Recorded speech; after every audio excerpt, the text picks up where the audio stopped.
बिस्मिल्लाहिर्रहमानिर्रहीम। अस्सलाम वालेकुम स्टूडेंट्स एंड व्यूअर्स।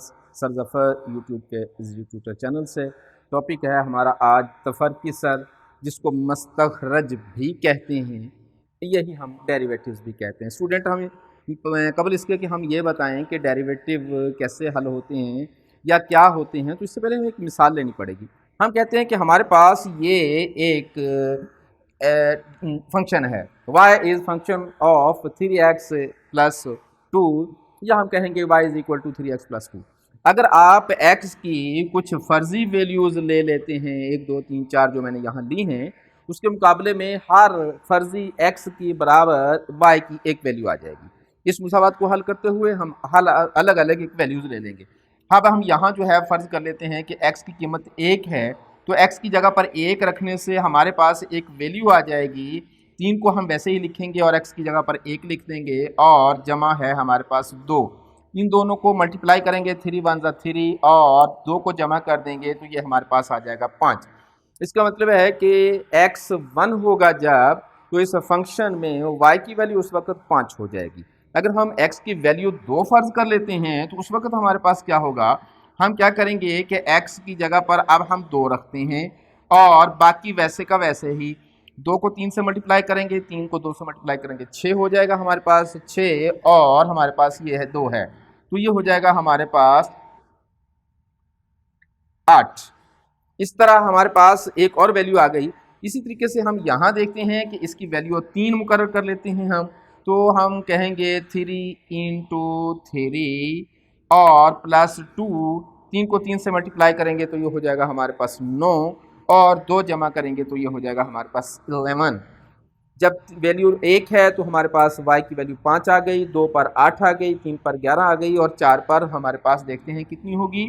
तो यहाँ हम x की जगह पर 4 रखते हैं, बाकी किसी चीज़ को चेंज नहीं करते। 4 को 3 से मल्टीप्लाई करेंगे तो ये हो जाएगा 12, 2 को जमा करेंगे तो ये हो जाएगा 14। इस तरह हमारे हर x के एक मुकाबले में उसकी रेलिवेंट वैल्यू आती चली जा रही है y की। अगर हम इनको एक ग्राफ की सूरत में ले जाएं, आइए हम देखते हैं इसको ग्राफ बनाकर। तो हम कहते हैं कि जब x1 था तो y है 5, x1 है तो y है हमारे पास 5, पहला पॉइंट आ गया। 2 पर है 8, x2 है तो ये है हमारे पास 8, ये हमारे पास दूसरा पॉइंट आ गया। 3 पर है 11, तो ये हमारे पास 3, और 11 की मदद से तीसरा पॉइंट हमारे पास आ गया। और उसके बाद 4 पर है हमारे पास ये 14, तो यूँ हमारे पास एक चौथा पॉइंट हासिल हो जाएगा। इन पॉइंट्स को अगर आपस में मिला दें तो दरअसल ये इस फंक्शन का इजहार है, y is equal to 3x plus 2। इस फंक्शन का हमारे पास ये एक खत बन गया। अब स्टूडेंट अगर आप इस फंक्शन को, ये जो लाइन है हमारे पास, ये जो खत है हमारे पास, इसकी ढलवान चेक करना चाहें, इसकी स्लोप चेक करना चाहें, तो हमारे पास क्या तरीका है? हमारे पास तरीका ये है कि हम इस पॉइंट पर और इस पॉइंट पर या इस पॉइंट पर, किसी 2 पॉइंट पर हम इसका झुकाव या इसकी स्लोप मालूम करना चाहते हैं। आइए हम स्टूडेंट यहाँ देखना चाहते हैं।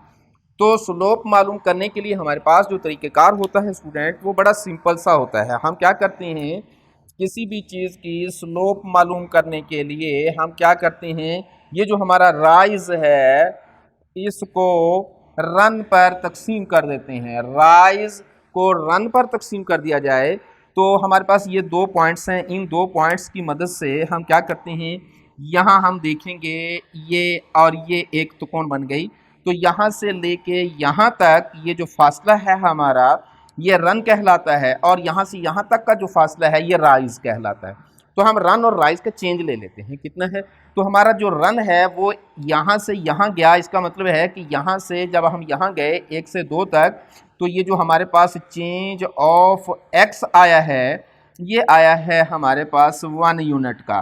जाहिर है 1 से 2 तक गए हम तो ये 1 यूनिट, तो ये रन जो है हमारे पास 1 है। इसको स्टूडेंट अगर आप यूं करके रख देते हैं रन को, और अब हम देखते हैं राइज। राइज यहाँ से लेके यहाँ तक हम गए हैं, इसका मतलब है कि हम 5 से 8 तक गए हैं। 5 से 8 तक का जो सफ़र तय हुआ, ये है हमारे पास चेंज इन y, जो के बराबर है 3 यूनिट्स के। तो यहाँ राइज जो है ये 3 यूनिट का चेंज आया है, रन 1 यूनिट का चेंज आया है। राइज को रन पर तकसीम कर देने से हमारे पास जो 3 आंसर हासिल हुआ, यही हमारा स्लोप कहलाता है। किसी भी खत का स्लोप मालूम करने का सिंपल सा तरीका है। इसका मतलब है कि हमने ये वाला जो एरिया है यहाँ से लेके यहाँ तक इसका कोई भी नाम लिख लेते हैं। हम फर्ज कर लेते हैं इसको हमने कहा ये ए है, इसको कहा ये बी है, इसको कहा ये सी है और ये डी है, और ये हमारे पास हम कहते हैं ई है। इसका मतलब ये हुआ कि ये जो ई ए का हमारे पास, ये जो हमारे पास चेंज है ई ए, और ये जो चेंज है हमारे पास बी ई, यही हमारे पास दरअसल स्लोप होता है। ये जो चेंज आया है 3 यूनिट का, ये जो चेंज आया है 1 यूनिट का, तो ये जो आंसर आया है हमारे पास, इसी को हम स्लोप कहते हैं। ये स्लोप जो है यूं भी लिखा जा सकता है, हम इसे यूं भी कह सकते हैं। हम कहेंगे किसी चीज़ का स्लोप जो है वो है delta Y upon delta X. यहाँ भी यही आएगा, delta Y upon delta X, ये भी 3 ही आएगा। ये जो किसी चीज़ का स्लोप है, ये जो किसी चीज़ का चेंजेस हैं, proportional change between this and that, इसी को हम डेरिवेटिव का नाम देते हैं। तो इसे हम लिखेंगे, डेरिवेटिव जो है ये ऐसे लिखा जाता है D Y over D X. इसे यूं भी लिखा जा सकता है स्टूडेंट। तो D Y by D X जो है, D Y over D X जो है हमारे पास डेरिवेटिव है, और इसका डेरिवेटिव जो है वो 3 होगा। अब स्टूडेंट देखें, हम कहते हैं कि इसका डेरिवेटिव 3 आ गया। आइए हम इसको डायरेक्ट डेरिवेटिव के मेथड से चेक करने की कोशिश करते हैं। हमारे पास ये जो है फंक्शन है, तो हमारा ये जो फंक्शन है ये है हमारे पास 3x + 2। तो किसी भी फंक्शन का जो कांस्टेंट मिकदार होती है, किसी भी चीज़ का जो कांस्टेंट वैल्यू होती है, उसका डेरिवेटिव हमेशा 0 होता है। इसके अलावा हमारे पास अगर सूरत हाल यूँ आ जाए तो हमारा तरीक़ेकार इसका ये होता है कि इसका हमारा जो एक्सपोनेंट है ये और ये आपस में मल्टीप्लाई करते हैं। मतलब स्टूडेंट हम कहते हैं कि हमारे पास x = 3x²। अब इसका तरीक़ेकार स्टूडेंट ये होता है, जब हम इसका डेरिवेटिव लेते हैं तो हम कहेंगे dx/dy, इसको और इसको मल्टीप्लाई करते हैं, कोएफिशिएंट और इसका अददी सर दोनों मल्टीप्लाई करते हैं। 3 को 2 से मल्टीप्लाई करेंगे हम, तो ये हो जाएगा 3 को 2 से मल्टीप्लाई करेंगे, और ये जो हमारे पास x है इसकी एक्सपोनेंट में से 1 को माइनस कर दिया जाता है।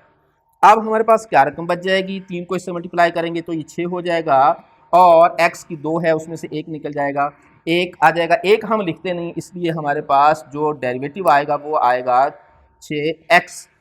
इसी तरीके से अगर हम यहाँ देखते हैं तो 3 को 1 से मल्टीप्लाई करेंगे तो ये आ जाएगा 3। अब x की 1 है, 1 इसमें से माइनस करेंगे, तो x की 1 में से 1 जब माइनस करेंगे स्टूडेंट तो ये बन जाएगी x की 0। किसी भी x की जो पावर है, कुव्वत नुमा है, वो 0 बच जाए तो वो रकम हमेशा 1 के बराबर होती है। लिहाजा इसका जो डेरिवेटिव वो 1 हो जाएगा, 1 को लिखने की कोई ज़रूरत नहीं है, तो यूँ हमारा डेरिवेटिव जो है वो 3 हो जाएगा। स्टूडेंट किसी भी कांस्टेंट का डेरिवेटिव जो है वो हमेशा 0 होता है, और इस तरह की अगर रकम आ जाए तो हमारे पास डेरिवेटिव क्या होगा, इसको और इसको मल्टीप्लाई करेंगे, ये हो जाएगा 6। इसकी जो कुव्वत नुमा है उसमें से 1 को माइनस कर देंगे, तो इसमें से 1 को माइनस किया तो ये हमारे पास x की पावर 1 आ जाएगी, 1 लिखते नहीं है तो 6x डेरिवेटिव आ जाएगा। तो स्टूडेंट अगली वीडियो में हम आपको बताएंगे कि ये डेरिवेटिव जो है वो मज़ीद कैसे हल होते हैं। तो उम्मीद करते हैं कि हमारी वीडियो से आपको सीखने का मौका मिल रहा है।